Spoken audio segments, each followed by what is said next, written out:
আপনারা অনেকদিন ধরে অপেক্ষা করছিলেন পিএম কিষানের যে ২১তম কিস্তি সেটা আমাদের ব্যাংক অ্যাকাউন্টে কবে আসবে। তো সবার আগে আমি আমাদের জানিয়ে রাখি পিএম কিষানের ২১তম কিস্তির ফাইনাল ডেট সরকার ঘোষণা করে দিয়েছে।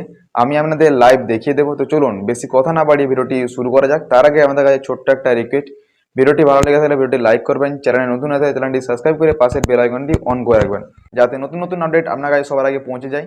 তো চলুন আপনাদের সময় নষ্ট না করে ভিডিওটি শুরু করা যাক। সবার প্রথমে আপনাদেরকে পিএম কিষানের গভর্নমেন্ট অফিসিয়াল ওয়েবসাইটে চলে আসতে হবে। এই ওয়েবসাইটের লিঙ্ক আমি ডেসক্রিপশনে দিয়ে রেখেছি, আপনারা ওখান থেকে ডাইরেক্ট এই পেজে চলে আসতে পারবেন। এই পেজে আসার পর আপনাদের একটু লোড করতে হবে। লোড করার পর আপনি এখান থেকে দেখতে পারবেন এরকম একটি পেজ। এখানে দেখুন লেখা রয়েছে अन्नदाता की मेहनत देश की गर्व है। ठीक है, এই একটা লেখা রয়েছে। লেখার পরে নাকি লেখা রয়েছে দেখুন पीएम किसान सम्मान निधि की 21वां किस्ती की तारीख বা लागू ना करोड़ किसानों की लगभग 18 करोड़ रुपया की सम्मान निधि का धनांतर। আর এটা দেখুন লেখা রয়েছে 19 নভেম্বর 2025 মানে 19 নভেম্বর 2025 এখানে লেখা রয়েছে। আর নিচেটা দেখুন লেখা রয়েছে জায়গাতে, এখানে পুরো দেখতে পাবেন क्यूआर कोड स्कैन करो और कार्यक्रम का दिखावा दोपहर 2 बजे লাইভ দেখো। এখানে লেখা রয়েছে,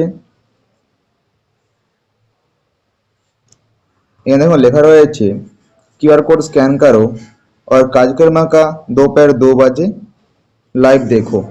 মানে এখানে বলতে চেয়েছে পিএম কিষানের যে 21তম কিস্তিটা, ওই 21তম কিস্তি আপনাদেরকে 19 তারিখে দেওয়া হবে এবং এই তারিখে পিএম কিষান যখন দেওয়া হয় নরেন্দ্র মোদী সুইচ টিপে পয়সা বিতরণ করে। তো পয়সা বিতরণ করার জন্য তিনি কোথাও একটা অনুষ্ঠান অংশগ্রহণ করেন। সেই অনুষ্ঠানে অংশগ্রহণ করার জন্য এখানে দেখুন যে অনুষ্ঠানটা অংশগ্রহণ করছে সেই অনুষ্ঠানে দুপুর 2টা থেকে লাইভ চলবে। আপনি এই কিউআর কোডটি স্ক্যান করে সেই লাইভটিতে অংশগ্রহণ করতে পারবেন এবং দেখতে পারবেন যে নরেন্দ্র মোদী কি বলতে চাইছেন বা কি বলছেন। এবং দুপুর 2টার পর 19 নভেম্বর পিএম কিষানের যে টাকাটা আমাদের ব্যাংকে আসতে শুরু করবে। এরপর আপনারা পিএম কিষানের টাকাটা পেয়ে যাবেন।